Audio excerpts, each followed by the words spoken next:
I noticed one day my neighbors packed up their belongings and their animals and they left. And after a couple of days, through my kitchen window, I'd see one dog moving through the fence. There was nobody there, so I knew I had to give him food and water. I didn't want to trespass, so I would leave food and water at the gate.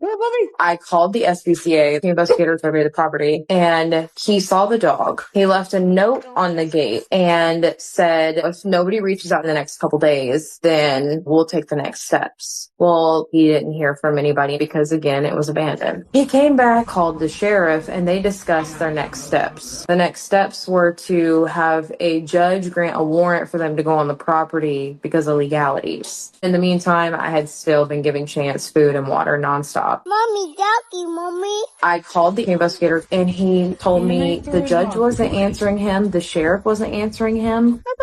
So the SPCA in turn had to abandon the abandonment case because they couldn't trespass. Another couple of days go and I saw a lady next door with keys to the home. So I ran over and I spoke to her. She had no idea that a dog was on the property. She was there to grab a cable box from the previous tenants. Good boy. I asked the lady if I could go on the property. The city's not coming for this animal. So she said I could go on the property. That day that I saw her was the last day I had ever seen anybody over there ever again. Come on. Chance would not have survived. I am in Texas. The humidity makes it feel as though it is in the triple digits, and he was extremely hot. Our first steps were to take the food and water now that we could go on the property. Hi there. You're Come so on. pretty. He still wasn't really budging. He was really scared. Can I give this to you? It's just water, okay? This is what he's staying under during the day. He comes out at nighttime and he goes back towards the front. The seventh day of personally going onto the property, Hi. I took the chance of petting him and I was terrified. You should? Yep. My husband was behind me. Chance was terrified. And I remember standing there in front of Chance and my husband just said, pet him, do it. I said, okay. Don't be scared. Spell. Hi. Hey. So I bet him, and I could tell from there he's not an aggressive dog. He was just really, really scared. Chance has been through some trauma. Oh, goodness. We had to build every ounce of trust with him. A lot of people had continuously asked me, why didn't you just grab him and take him to your house? Because with a dog of that nature, you can't. Given the circumstances that he had been through, I couldn't just grab Chance. Hi, baby boy. What you doing in here? You didn't even run from me today. How's this fan doing you, huh?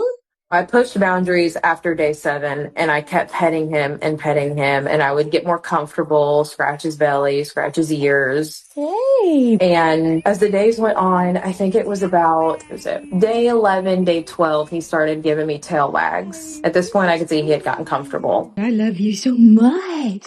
Hi there. Look at you. I brought you some food. You want some dinner? So I knew what we were doing was working. The trust was being built and his walls were coming down. Day 13 exactly, I sat with him for about 30 minutes and I was walking back home. I heard movement behind me and I turned around and Chance was following me. Hey, baby. No way you just followed me out of there.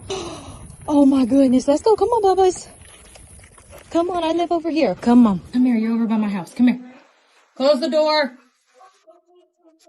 He followed me to my property, stayed for about 10 to 15 minutes, and then he got a little spooked and he turned around and he went right back. So unfortunately, he got freaked out. Day 14, he was waiting on me to come. Hey, come here. I walked back home and he followed me. So I went to grab all his belongings from next door and I took it to my garage. And I sat with him on my garage floor for 3 to 4 hours just to make sure he was comfortable. He stayed in my garage for about 2 weeks. I would leave my garage open for him so he didn't feel trapped. And if he wanted to go back, he could. He stayed here. Mommy?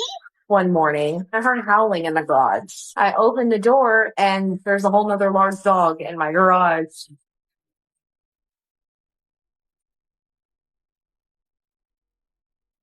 I posted on some neighborhood apps asking if Nova was anybody's pet. And a couple of people informed me Nova was a neighborhood stray that was dumped a couple months ago. I have no understanding as to how she knew to come into my garage that night or if her and Chance telepathically spoke, but I couldn't turn Nova away either. So it felt right to keep both of them.